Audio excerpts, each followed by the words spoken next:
ভাঙড় বিস্ফোরণ মামলায় বড় পদক্ষেপ। কামালগাছি থেকে ধরা পড়লেন প্রাক্তন তৃণমূল বিধায়ক শওকত মোল্লা। ভাঙড় বিস্ফোরণ মামলার তদন্তে বড়সড় পদক্ষেপ নিল তদন্তকারী সংস্থা। অভিযোগ, দীর্ঘদিন ধরে তদন্তকারীদের নজরে ছিলেন প্রাক্তন তৃণমূল বিধায়ক শওকত মোল্লা। অবশেষে সোনারপুরের কামালগাছি এলাকা থেকে তাকে আটক বা গ্রেপ্তারের খবর সামনে আসতেই রাজনৈতিক মহলে শুরু হয়েছে জোর চর্চা। তদন্তকারী সূত্রের দাবি যে ভাঙড়ের বোমা বিস্ফোরণের মামলা তদন্তে একাধিক তথ্য এবং সূত্র সামনে আসার পর থেকে শওকত মোল্লার ভূমিকা নিয়ে তদন্ত চলছিল। অভিযোগ, নির্বাচনের আগে ভাঙড়ের বামুনিয়া এলাকায় বোমা তৈরি হয়, বিস্ফোরণের ঘটনায় একজনের মৃত্যু হয়। সেই ঘটনা তদন্ত পাওয়ার পরে জাতীয় তদন্তকারী সংস্থার হাতে যায়। তদন্তে একাধিক জায়গায় তল্লাশি চালানো হয়। বর্তমানে পুরো ঘটনার রাজনৈতিক মহলে, প্রশাসন এবং সাধারণ মানুষের নজর তদন্তের পরবর্তী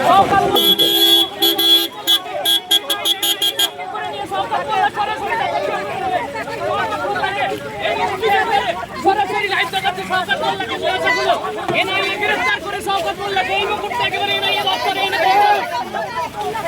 লাইভ দেখাচ্ছে আপনাদের শওকত মোল্লাকে এই মুহূর্তে একেবারে কি বলবেন বাবা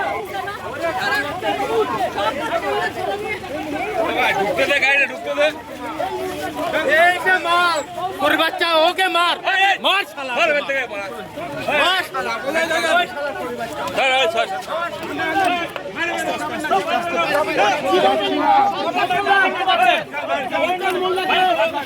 শওকত মোল্লাকে এই মুহূর্তে নিয়ে চলে গেল ভিতরে, দেখতে পাচ্ছেন গ্রেফতার করে শওকত মোল্লা।